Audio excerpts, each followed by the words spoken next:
Olá! Hoje no mundo político, pandemia, vacinação e orçamento. As pautas na Câmara dos Deputados e a opinião de um dos parlamentares mais bem votados do Estado.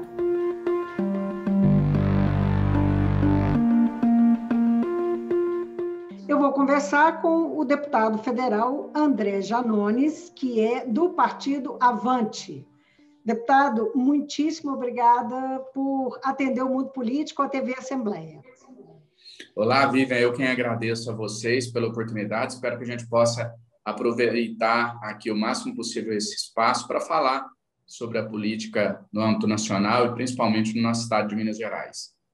Deputado, foi aprovado ontem o texto principal do PL 948, aquele projeto que permite que a iniciativa privada compre vacinas e distribua privadamente. Não prevê doações para o SUS, como aquele projeto que não passou lá pelo Senado, não é isso? O placar foi 317 votos a favor e 120 contra. O senhor votou favoravelmente. Por quê, deputado?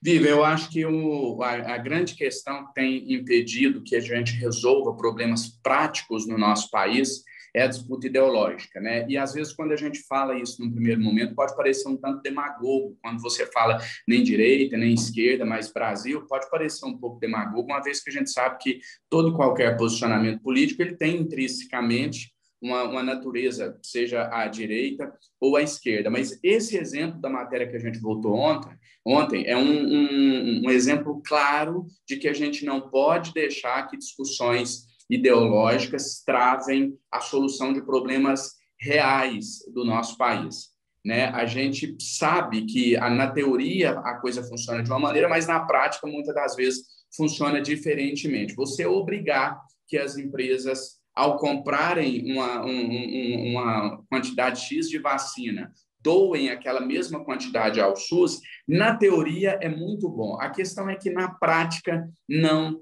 funcionou. A gente sabe que a gente precisa acelerar a vacinação e quando você autoriza as empresas privadas comprarem a vacina e aplicar, de alguma maneira você tem também, de qualquer maneira, é um brasileiro a menos na fila. Então, eu tentei, a gente sabe que não é um debate fácil no campo teórico, mas eu tentei ser o máximo objetivo possível. E a minha visão é, a gente precisa acelerar a vacinação. Não é fura-fila, como alguns estão vendendo, né? A gente culpa mesmo tanto o presidente... Mesmo num país tão desigual como nós?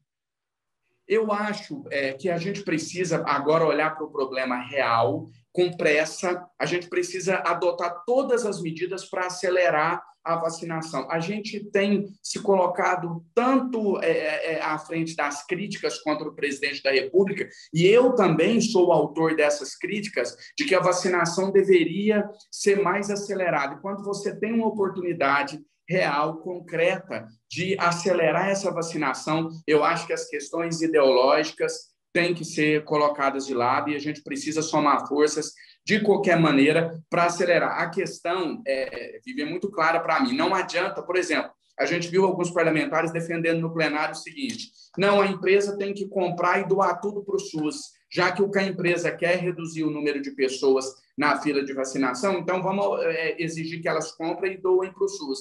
Isso é o ideologismo que eu te digo que, na prática, só leva o Brasil para trás. Mas seria esse ponto não estava no projeto, né? Ele não entrou no projeto. Mas foi discutido isso no plenário como uma maneira de refutar o projeto, esse argumento. Quando alguns parlamentares defendiam, olha, isso vai acelerar a vacinação, outros respondiam, se isso vai se o objetivo é acelerar a vacinação, então vamos pedir que as empresas comprem tudo e doem para o SUS. Seria lindo se todo mundo tivesse esse nível de altruísmo, mas discutir questões utópicas não vai resolver o problema no nosso país. O senhor tem um projeto que defende prioridade dos inscritos no cadastro único, né, para a fila de vacinação, o que seria voltado, então, para aqueles com mais vulnerabilidade. Que chance existe desse projeto passar na Câmara? Uma chance pequena, né, como de todos os projetos que a gente propõe na Câmara dos Deputados. Infelizmente, a gente sabe que a decisão se uma matéria chegará ou não em plenário, ela é uma decisão que envolve menos os interesses populares e mais os interesses de grupos políticos que dominam o Congresso Nacional, né, de meia dúzia de poderosos. Então, as chances não são grandes, mas são reais, elas existem. A gente está atrás agora de um requerimento de urgência, muito provavelmente a gente vai conseguir. Aí a discussão vai para o colégio de líderes para saber se será ou não colocado em votação. E aí aqui eu quero fazer uma observação sobre o quão interessante é esse projeto, porque a gente está mais uma vez em uma discussão absolutamente infrutífera, né? Se o lockdown deve ou não ser respeitado, se o comércio deve ser fechado ou se deve não ser fechado. Essa discussão ela não deveria existir. Na verdade, ambos os lados estão lutando por vidas. As pessoas que defendem que o comércio deve ficar aberto,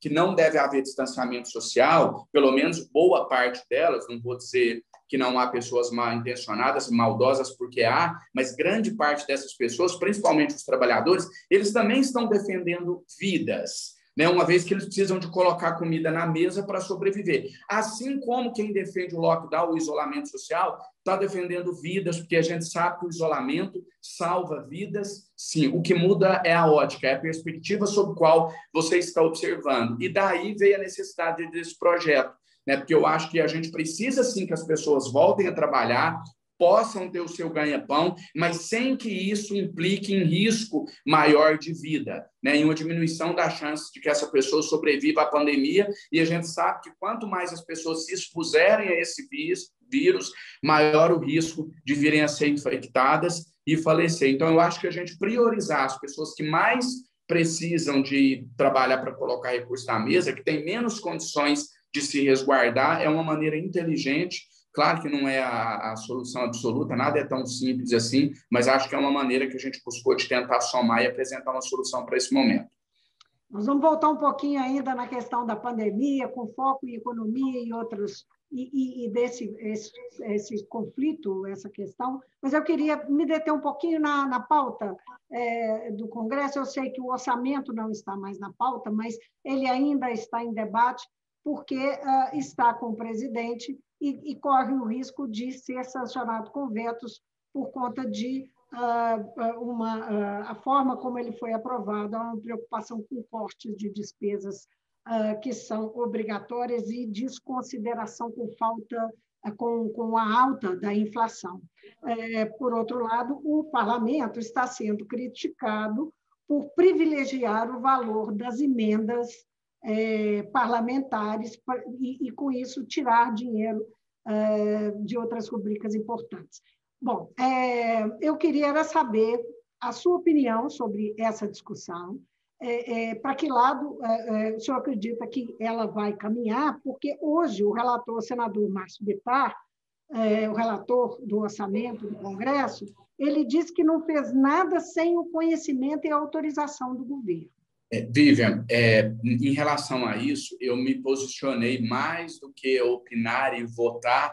Eu estou entre o grupo de 22 parlamentares que enviaram uma comunicação oficial para o Ministério da Economia e para a Presidência da República, indicando os riscos caso fosse aprovado, sancionado o orçamento da maneira que saiu do Congresso Nacional. Então, a gente alertou para os riscos, né? Agora, o que acontece na prática é muito diferente. O que a gente observa aqui nos corredores, o que a gente vivencia no dia a dia é muito diferente daquilo que sai de forma oficial, tanto do Congresso como da Presidência da República e do Ministério da Economia. A realidade é que boa parte aí do chamado centrão, né, que é quem dita as regras e quem domina as discussões no Congresso Nacional, viu nessa pandemia, nesse momento difícil que o país atravessa, um grande momento, uma grande oportunidade de aumentar as emendas parlamentares, porque assim você também aumenta a influência dos colegas deputados e suas bases eleitorais. E isso vem muito a calhar quando você está há um ano das eleições, praticamente um ano das eleições para o Legislativo, e nessas eleições em que, acredito eu, a gente vai ter de novo uma renovação histórica do Congresso Nacional. Então, pensando em si próprio, no próprio umbigo, boa parte dos meus colegas viu aí, nesse momento de tanta dificuldade que o nosso país atravessa, uma grande oportunidade para aumentar a destinação de emendas parlamentares. E, infelizmente, eu acredito que vai ter, sim, algumas pequenas adequações, somente para não se correr o risco das famosas pedaladas, algo que venha a impor ao presidente da República algum crime de responsabilidade, algo nesse sentido. Mas, fora disso, infelizmente, eu não acredito que a gente vai ter mudanças substanciais e acredito que o relatório, o que deva ser sancionado, vai ser muito próximo do que foi aprovado por nós no plenário da Câmara dos Deputados. O senhor mencionou aí que é um crítico, faz críticas ao presidente e ao governo Bolsonaro, mesmo estando na base do governo, base que, inclusive, hoje tem uma sustentação significativa desde o meio do ano passado, por conta da aproximação que houve do Centrão com o presidente e vice-versa, né? O que eu queria saber do senhor é o seguinte: o senhor tem posições críticas, fundamentalmente, no que o senhor discorda do presidente e do governo dele? Discordo de muitas coisas, principalmente na condução da área de saúde pública, falando especialmente da pandemia. Vou especificar, mas só rapidamente, eu não me considero, Vivian, nem base aliada e nem oposição. Eu sei que quando você fala sobre fazer base da base de apoio, você está dizendo do ponto de vista partidário, e aí sim, o partido ao qual eu sou filiado é realmente base de apoio do governo, mas eu jamais me classifiquei ou me classificaria como base de apoio ao presidente da República, e assim como também não me classifico como oposição, me classifico como um parlamentar independente. E ao contrário do que muitos apontam, eu não entendo isso como estar em cima do muro, eu entendo isso como atuar de forma coerente, apoiando aquilo que eu entenda estar correto, ser bom para o país, e discordando quando eu entendo que não é bom para o país. Voltando lá, a primeira pergunta que você me fez sobre a aprovação de ontem da vacinação, quando você participa da sessão como um todo, e claro que a maioria das pessoas não tem paciência, e eu também, se não fosse parlamentar, não teria de assistir 8, 10 horas de sessão, mas você vê que tem colegas parlamentares ali que é como se fosse uma obrigação, eu falo que leva a política como se fosse um time de futebol. Tem colegas que, de fato, você consegue convencer no tete-a-tete que, olha, vai ser bom se a gente aprovar isso daqui. Não, mas eu não posso porque eu sou oposição, então eu tenho que ir contra e ponto final. Eu costumo dizer que a oposição que não sabe apoiar quando é bom ou elogiar, ela perde a credibilidade, ela perde a moral para fazer oposição, assim como a base aliada que apoia e aplaude tudo, na minha opinião, também não age corretamente. Mas saindo um pouco desse campo teórico e indo para a prática, tentar aqui com o principal ponto de crítica em relação ao governo federal, a atuação na pandemia, que tem sido uma catástrofe. Né? O atual governo Bolsonaro, ele é, sem dúvida nenhuma, corresponsável, e aqui eu não vou entrar no exagero de alguns para dizer que é o único responsável, não é, a gente sabe que boa parte da responsabilidade é sim também da população. Eu vejo isso claramente, o que a gente tem visto aí de festas clandestinas e etc., e o Estado não tem um aparato para fiscalizar tudo isso, mas eu digo tranquilamente que o governo federal ele é corresponsável pelas mais de 300 mil mortes que a gente tem nesse país hoje, não só pela negação, pelo negacionismo em relação à ciência, né, mas por não ter comprado as vacinas quando deveria, por ter recusado milhões e milhões de doses, né, quando teve a oportunidade de comprar e sair à frente, mas principalmente na questão do exemplo. Eu acho que a função principal de um líder é dar um exemplo. Quando você faz uma live falando para, sei lá, 10 milhões de brasileiros, 20 milhões de brasileiros, e você toma um remédio sem comprovação científica, querendo ou não, você está levando milhares ou milhões de pessoas a fazerem o mesmo, a negar a ciência, a desprezar as recomendações das autoridades de saúde, e eu acho isso muito temeroso. O presidente Bolsonaro, durante a condução dessa pandemia, ele comprovou, na minha opinião, de forma cabal, que está muito aquém do cargo de presidente da República. Deputado, e a condução da economia por Paulo Guedes? Como é que o senhor está vendo, especialmente nesse momento mais agudo? Quer dizer, nós temos todo um histórico aí de condução da economia, mas nesse momento mais agudo em que nós temos 14 milhões de desempregados, 6 milhões de pessoas que são os desalentados, temos uma perspectiva ruim de recuperação por conta da agudeza da crise sanitária, né? E o auxílio emergencial, que foi aprovado, bastante diferente do ano passado. Como é que o senhor lê essas decisões e o discurso que Paulo Guedes continua imprimindo em relação à preservação da economia nessas circunstâncias? Eu acho que o atual ministro da Economia, e eu sou um dos seus grandes críticos, eu acho que ele demonstra estar totalmente descolado da realidade. Isso fica claro tanto em algumas declarações que o mesmo fez, né? Teve uma fala, acho que em meados de julho, agosto do ano passado, onde ele disse que se a gente aprovasse um auxílio de R$ 600, as pessoas não iam querer trabalhar mais, porque é muito cômodo ficar ganhando R$ 600, como se a gente estivesse falando de uma fortuna, né? E eu vejo uma insensibilidade, vejo a adoção de medidas que vão absolutamente contra o atual momento em que vive a camada mais pobre da população. Eu costumo dizer que o ministro Paulo Guedes, ele demonstra, e eu o acompanho muito, eu acompanho as suas ações muito de perto, até pela minha atuação com bastante ênfase nessa questão do auxílio emergencial, que para mim teria que ter sido a grande política do governo durante o combate da pandemia, e não foi. Então, eu vejo que ele tem um preconceito, essa é a minha concepção, um preconceito com a camada mais pobre da população, como se os pobres desse país fossem a causa de todo o mal, de todas as desgraças que existem no nosso país, quando, na verdade, os pobres são a consequência, né, de uma má política, de uma má gestão dos recursos públicos e etc. A questão do auxílio emergencial, eu fiz vários debates, debati, inclusive, com o Felipe Salto, que é, para mim, hoje, um dos maiores economistas do nosso país. Por N vezes a gente comprovou que é possível, sim, que o nosso país pagasse um auxílio emergencial. Eu não vou nem chamar de um valor digno, porque para mim ainda está aquém, mas em um valor, pelo menos, como foi estipulado nos 4 primeiros meses, que era o valor de R$ 600, que pelo menos dava para que a população suprisse as suas necessidades mais básicas. A não continuação do auxílio, a gente teve ali uma grande lacuna até que ele voltasse,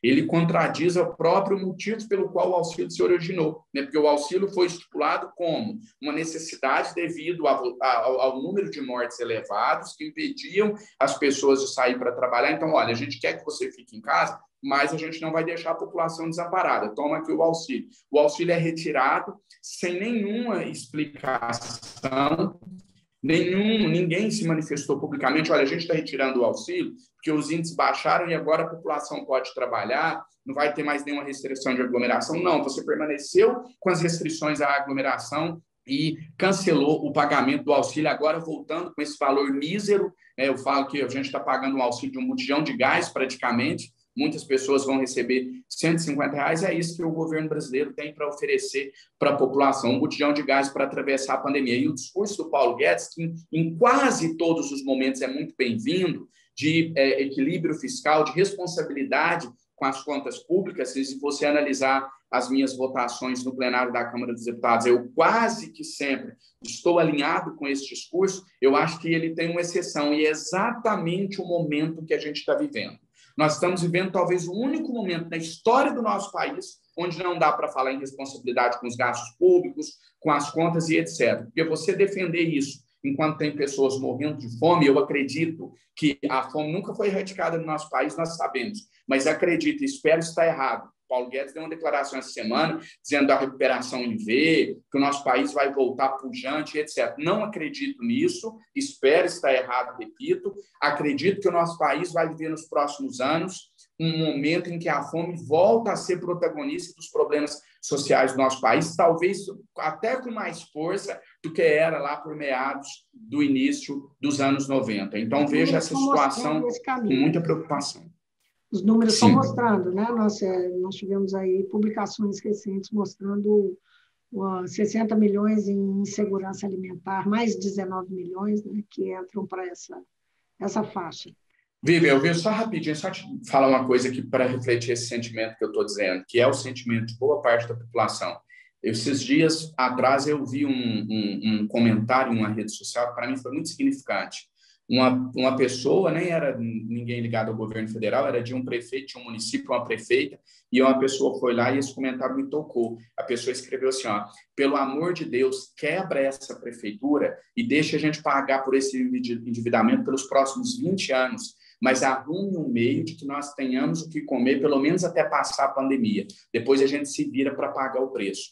Claro que a gente não pode ser extremista e precisa analisar caso a caso, cada situação, mas esse comentário, para mim, ele traduz o sentimento de desespero de boa parte da população. Por isso que eu não importo com que alguns taxem de ficar em cima do muro, mas eu tento, enquanto homem público, compreender os dois lados. Com exceção de alguns negacionistas, que a ignorância dirige a vida, o que a gente vê de muitas pessoas de ambos os lados, né, porque politizou-se um tema que não deveria ser politizado, a gente deveria estar unido buscando uma solução para que a população brasileira pudesse colocar comida na mesa sem ter que se arriscar em aglomerações, e a gente está aí nessa divisão política, entre aspas, entre fique em casa ou vá trabalhar. Essa divisão não deveria existir. Agora, deputado, falando em nível estadual, não é? O governador Romeu Zema, ele adotou durante a pandemia um discurso mais brando, justamente por conta dessa polarização. Ele assume um alinhamento com o governo federal, com o governo Bolsonaro, e tenta manter um discurso, não tem alinhamento com os governadores que vinham cobrando do Ministério da Saúde uma série de ações, e se coloca, digamos, alinhado ao presidente e não aos outros governadores que estavam tomando medidas restritivas e tal, buscando uma saída, um enfrentamento à pandemia. Eu queria saber da sua opinião sobre essa posição que o governador tomou. Neste momento, ele faz digamos, se não um recuo, mas ele faz um movimento um pouco diferente, dada a gravidade da pandemia no Estado. Né? Nós, hoje, infelizmente, ultrapassamos a marca dos 500 mil mortos.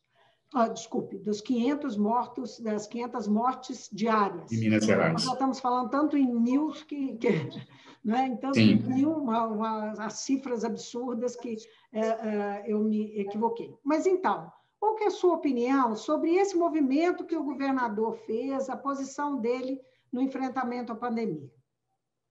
Eu vejo com pesar o início, mas vejo com alegria o desfecho. Eu acho muito nobre de todos nós que a gente possa reconhecer erros. E mais do que verbalizar isso em palavras, eu acho que a atitude do governador Romeu Zema, as recentes atitudes dele, mostra que ele percebeu no início da pandemia, talvez sem uma noção exata da gravidade de tudo isso que estava acontecendo, o governador fez uma conta política eleitoral e entendeu que seria positivo para a sua imagem, para a sua gestão, se alinhar a práticas que ele viu com o passar do tempo que estava colaborando para ceifar vidas, porque na prática foi isso que aconteceu. Né? E aí vem lá o que a gente já falou no início da nossa entrevista aqui, sobre a questão da politização de temas que não deveriam ser politizados. E eu acho que com a gravidade da pandemia, com o aumento do número de mortes, se eu não me engano, a gente já até igualou praticamente esse ano com as mortes do ano passado, e a gente ainda está no início do mês de abril. Então, acho que, ciente disso, a responsabilidade como homem público, como ser humano, como cidadão, mas principalmente como homem público, como governador do Estado, eu acho que essa responsabilidade chamou o Romeu Zema, talvez de forma um pouco tardia, mas como se diz popularmente, né, antes tarde do que nunca, chamou ele de responsabilidade e ele passou aí a adotar práticas que visam, em um primeiro momento, salvar vidas e não essa conta aí político-eleitoral para as próximas eleições. O senhor, deputado, é um fenômeno das redes sociais, tem milhões de seguidores. Chegou na Câmara no início de 2019, já com nessa situação, não é? Teve um grande apelo, que foi a greve dos caminhoneiros. E quando o senhor chegou criticando duramente seus pares.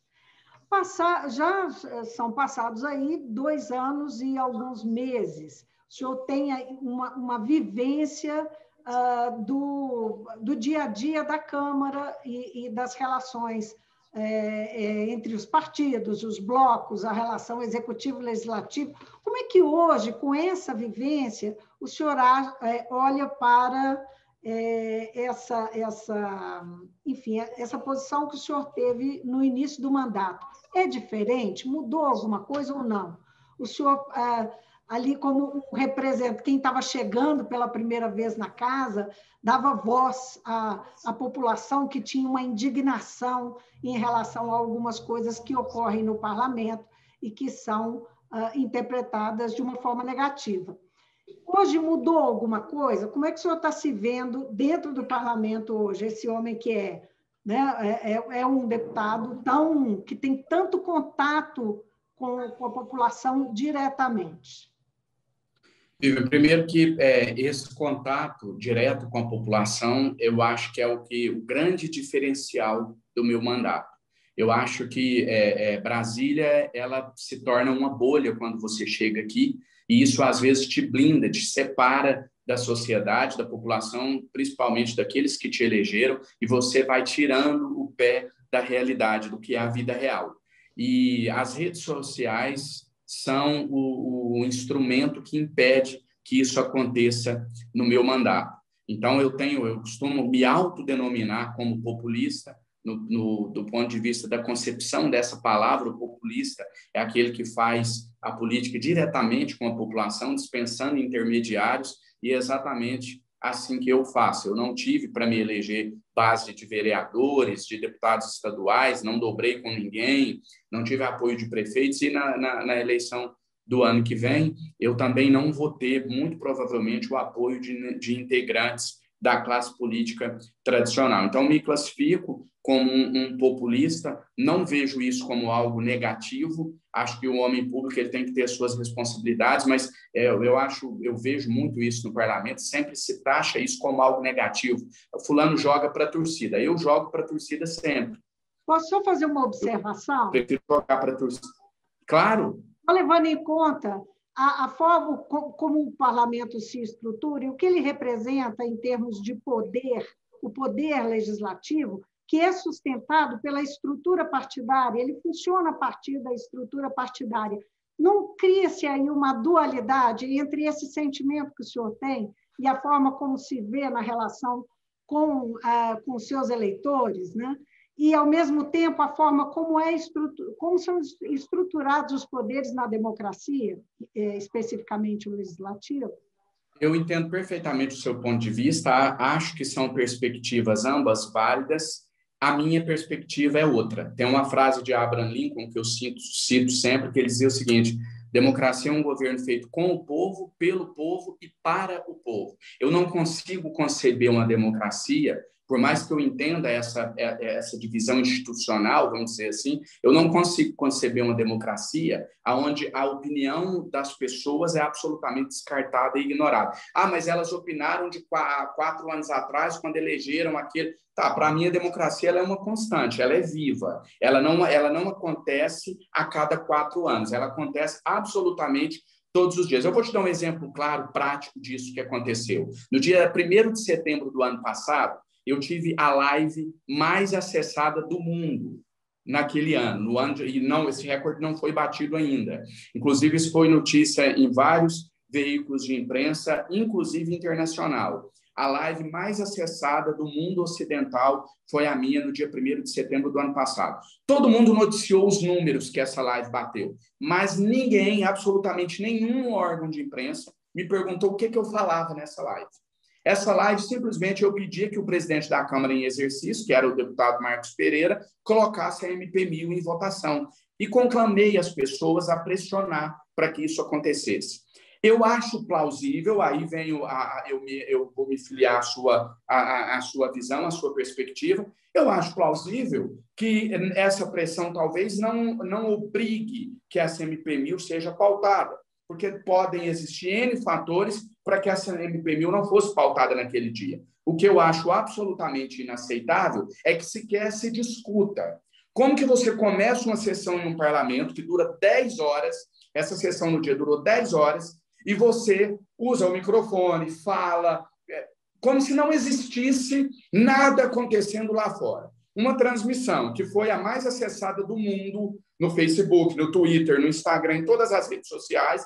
Não tem como o parlamento ignorar, como se nada tivesse acontecendo lá fora. E isso é negacionismo político também. Isso é negar a realidade. Você finge, não, eu não estou vendo nada. Ah, tem alguém falando de MP1000? Não, nem sei o que é MP1000. Não toco nesse assunto. Isso se chama negacionismo político, assim como a gente fala muito no negacionismo direcionado à ciência. Eu não entendo como esse sistema que ignora essa opinião popular e a considera apenas a cada 4 anos possa representar, de fato, a democracia em sua essência plena. Eu acho que a política partidária, e aí vem sempre aquela dissonância entre a teoria e a prática, ela deveria representar, de fato, a democracia, e aí eu concordo com a sua visão, se você, pelo menos, tentasse ver quem é aquela pessoa que você está filiando.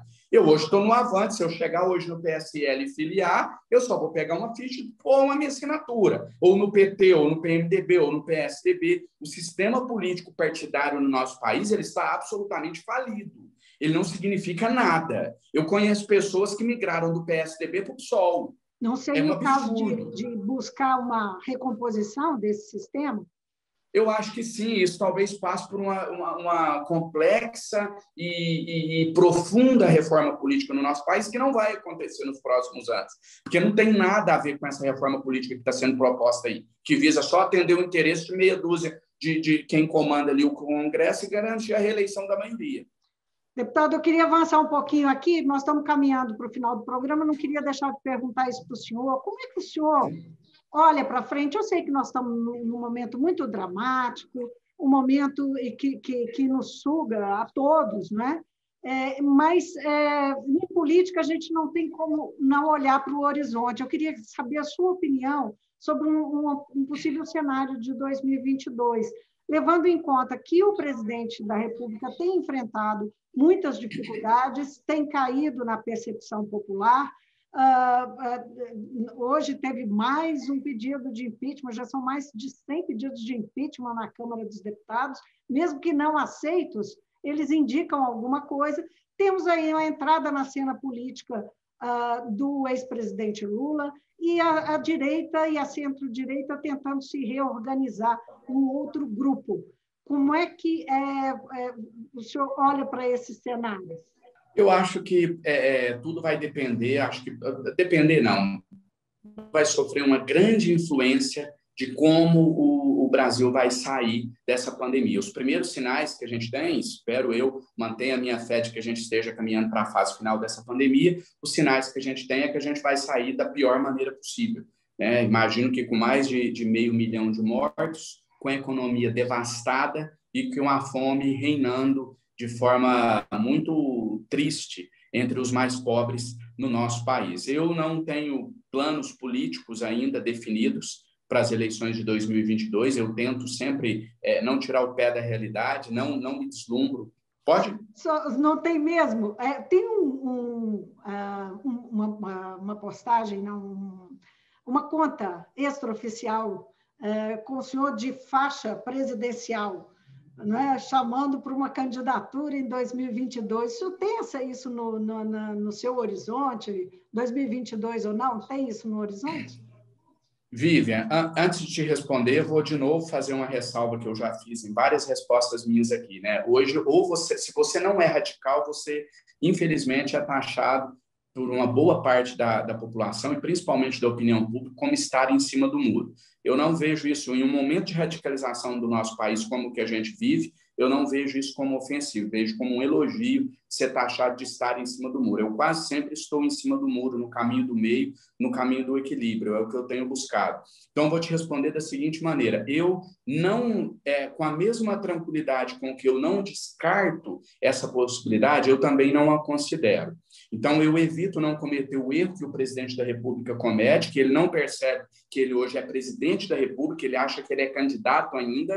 Desde 1º de janeiro de 2019, ele está fazendo campanha, e eu acho que esse é o primeiro passo para você fazer uma péssima gestão, um péssimo mandato, e talvez esse seja também um ingrediente do meu, aqui eu vou deixar a modéstia de lado para chamar de sucesso do meu mandato, que eu considero um sucesso diante das expectativas que eu tinha, o fato de não descolar o pé da realidade, não cometer os erros que estão cometendo vários e vários, que estão no exercício de um mandato, mas utilizam, ao invés de exercer esse mandato em sua plenitude, preferem fazer campanha antecipada. Então, eu não descarto absolutamente a disputa de nenhum cargo.